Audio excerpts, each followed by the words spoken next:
I'm going to take you on a journey this evening to a place that, quite frankly, most of you probably don't even want to go.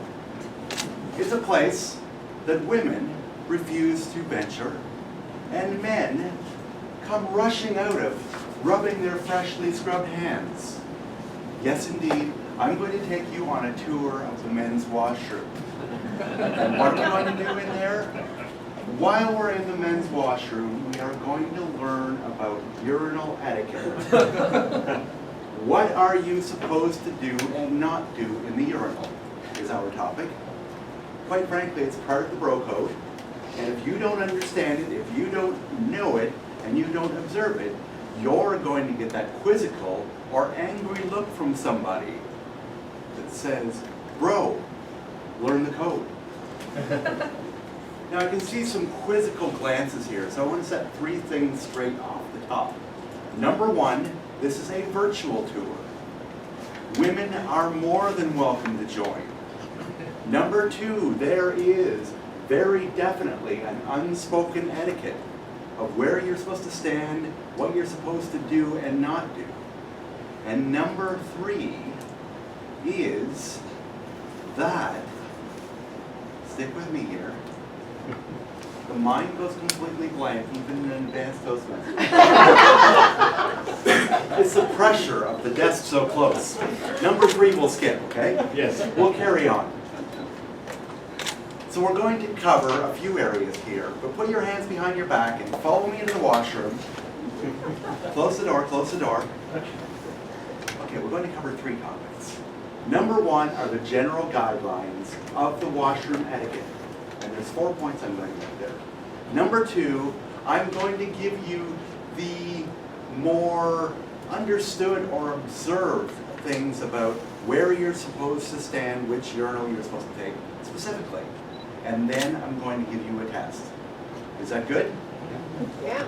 Number 3, by the way, was there are pictures, but they're almost all G-rated. So we're going back to that. Let's start. And this thing is a little out of the way, so it's a little hard to see. We're going to use a urinal like this for our experiment. Okay. Point number 1. These are the 4 rules. Number 1 is stand close and don't splash.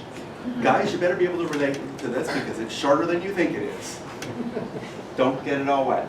Number 2 is no peeking, never, ever, ever.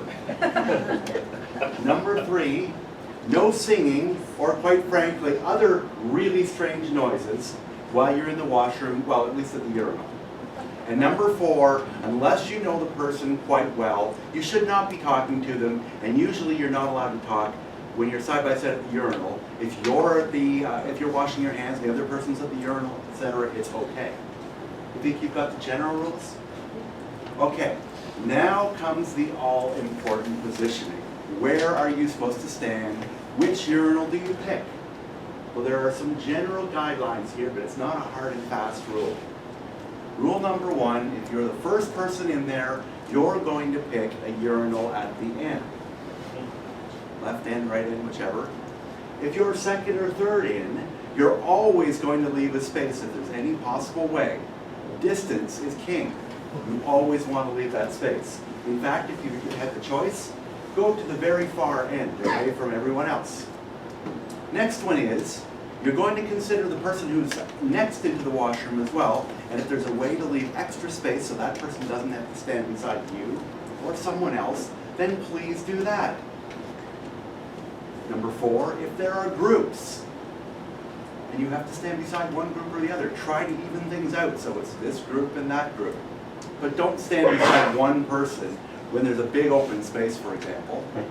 And if there's difficulty deciding, then you may want to just pick the one closest to the door, do your business, and get the heck out of there. Number 5, don't ever, ever, ever tell the person to hurry up. No matter how small they are, tell them what they're doing. Does that sound reasonable? And then there will come a situation as well where it may almost all be full and you can't figure out which one to take. They suggest then you fake that you're washing your hands or leave and come back later. Okay, I think you've all got it, right? you're all educated, you all know everything about urinal etiquette. We're going to do a test here now, which is why the computer and Albert has agreed to assist. And I'm going to have to click on this, so don't mind me turning my back. I will answer the first question here, Albert. We're going to click on the man, and we're going to pick the most popular urinal, and it's going to show the percentages of which one you should have picked. This is 1, 2, 3 through 6. You're entering, the door is on the left, and that's important, Albert. So normally, if we're the first person in, I'm going to pick the one on the very right. Survey says 32%, so I'm right. You get to pick the rest here. Okay, in this situation, Albert, which one would you like me to pick? 1, 2, 3, 4, 5, or 6? Number 4. Number 4, you say. I think that's a great guess. 91%. Next one. Which one are you going to pick? This is a tough one, Albert. Yeah, number 6. Number 6, he says. I think that's a good plan as well. That's a really tough one. Well done.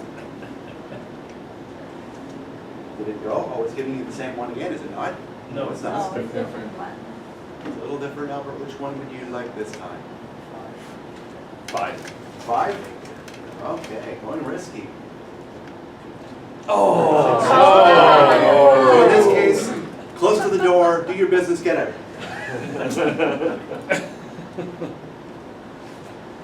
Halfway there? 3. 3 sounds reasonable. 61%, well done. And in this case? 1. 1.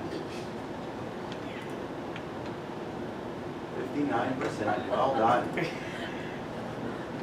And last one?